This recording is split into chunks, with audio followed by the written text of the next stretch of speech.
Itu Pak, kan ada sekaitan dengan Raperda yang akan dibahas ya, dengan ya, tata ruang kelautan ya. Iya.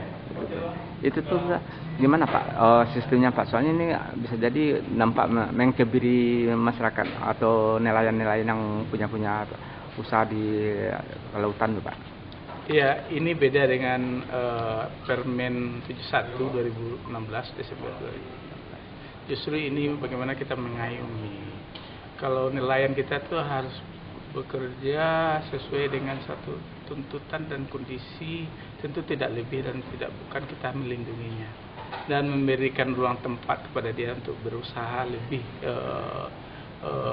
apalagi lebih modern lagi. Jadi terus terang untuk Raperda ini perlu saya sampaikan, potensi untuk pengolahan wilayah pesisir dan pulau-pulau kecil itu belum teroptimalkan sampai saat ini. Memang selama ini kita ada perdanya sebelumnya juga, tapi sudah kadaluarsa. Sesuai dengan perkembangan zaman harus ada pendalaman dan pengkajian yang lebih spesifik lagi untuk era kekinian. Seperti kita lihat, perikanan itu tidak saja semata-mata untuk penangkapan ikan. Kita juga ada industri perikanan, industri pertambangan juga ada di laut itu kita lakukan. Nah, tentunya kita harus lindungi dengan aturan. Ya, salah satu aturannya ya kita perlu Raperda. Dan satu lagi, ini kan peralihan kewenangan. Peralihan kewenangan tentu harus dilengkapi dengan regulasi yang ada. Untuk menjabarkan Undang-Undang Nomor 23 itu harus kita sikapi dengan Raperda. Salah satunya Raperda zonasi pesisir pantai dan wilayah-wilayah pulau-pulau kecil. Nah, ini yang perlu kita sikapi. Dan satu lagi, kita juga sangat berharap tumbuh kembangnya perekonomian di sektor itu. Nah, ini terus terangnya hampir pantai itu tidak terkelola. Kadang-kadang terus terang keamanannya juga tidak terjamin.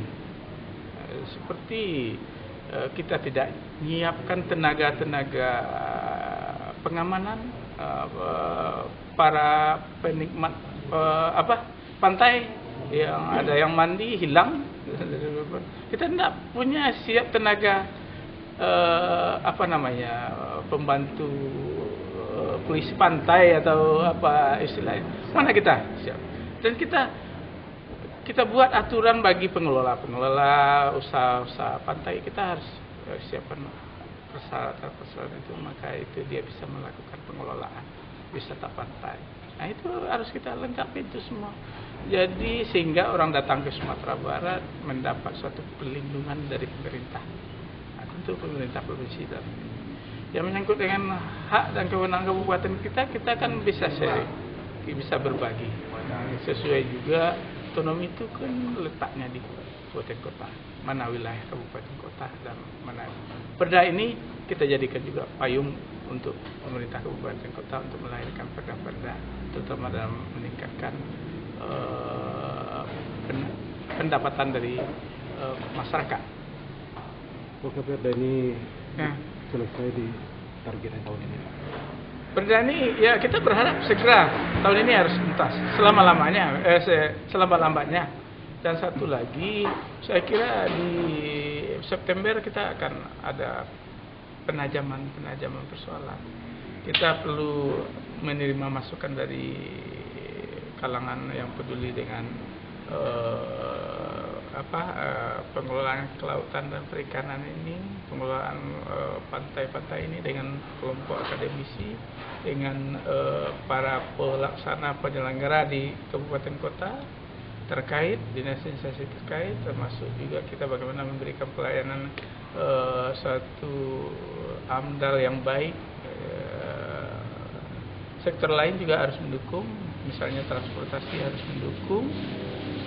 Hutan kita juga tidak rusak, itu terkait juga dengan dinas kehutanan, dan termasuk juga pertambangan kita bisa kehidupan pantai tidak terganggu dengan hasil alam yang kita manfaatkan, itu harus kita lakukan semua. Yang jelas semua sektor kita libatkan. Saya kira ini Perda yang agak perlu pembahasan intensif, tidak tergesa-gesa, walaupun Perda itu sangat mendesak. Apalagi mengingat untuk